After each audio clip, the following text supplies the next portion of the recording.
বুবলির জঙ্গলি সিনেমা সাফল্যের শিখরে, আর এই লজ্জায় দেশ ত্যাগ করলেন আমার নানি কদু বিশ্বাস। ওকে, কারণ গত কয়েকটা বছর তার কোনো মুভি নেই, কিছু নেই, কিন্তু বুবলি সবসময় শীর্ষ নায়িকার তালিকায় আছে। এবারও প্রশংসা করাচ্ছে বুবলি অভিনীত জঙ্গলি সিনেমা। ওকে, আর কদু বিশ্বাস দেশ থেকে লজ্জা শরমে পালাইছে। এটাই হচ্ছে কি কাজ দিয়ে বুবলির জবাব।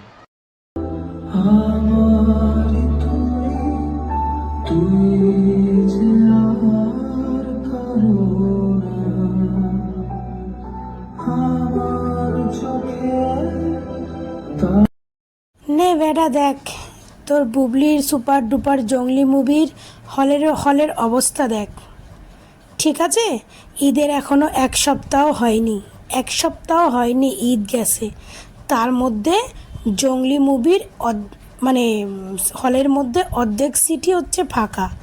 ভালো করে দেখবেন ভিডিওটা, বুবলি ভক্তদের বলছি ভালো করে দেখবেন, সিটগুলো ভালো করে ফলো করবেন, অর্ধেক সিট হচ্ছে ফাঁকা। ওখানে বুবলি সিয়াম দাঁড়িয়ে দাঁড়িয়ে দেখছে, আর তাদের অর্ধেক সিটই কিন্তু ফাঁকা।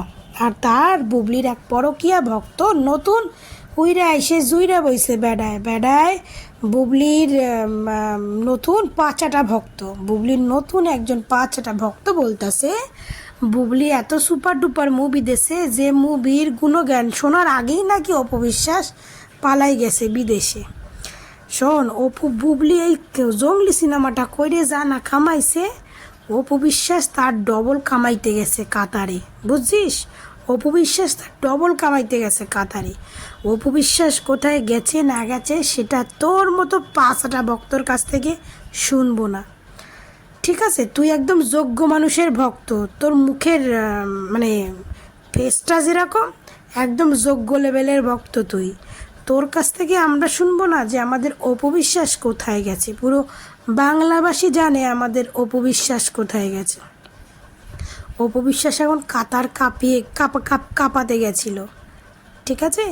আর তোদের বুবলি ম্যাডাম, হ্যাঁ হলে কিছু দর্শক আছে, নেই যে সেটা নয়, অবশ্যই আছে কিছু দর্শক আছে, হ্যাঁ তার মধ্যে অনেক সিট ফাঁকাও রয়েছে। অনেকে প্রশংসা করছে যে সিনেমাটা ভালো হয়েছে, দেখার মতো মুভি। কিন্তু আমি কারো কোথাও কিন্তু শুনলাম না যে বুবলির অভিনয় ভালো হয়েছে, বুবলিকে ভালো লাগছে।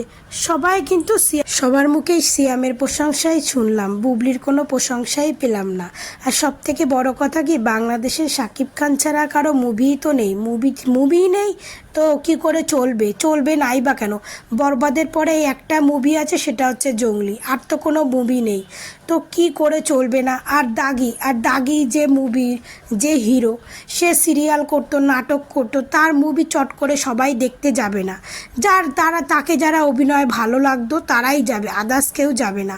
আর বুবলি শাকিব খানকে ছাড়ার পর থেকে বুবলি যে কটা মুভি করেছে সব কটা মুভি সুপার ডুপার ফ্লপ হয়েছে। এই মুভিটা অনেক দিন আগে রিলিজের কথা ছিল, সেই মুভিটা এই ঈদে রিলিজ পেয়েছে, তো সেই জন্য বুবলির মুভিটা সবাই দেখতে গেছে। তো দেখতে গিয়ে দেখলো না মুভিটা মোটামুটি খারাপ হয়নি, ভালো হয়েছে। তো এটা নিয়ে গর্ব করার মতো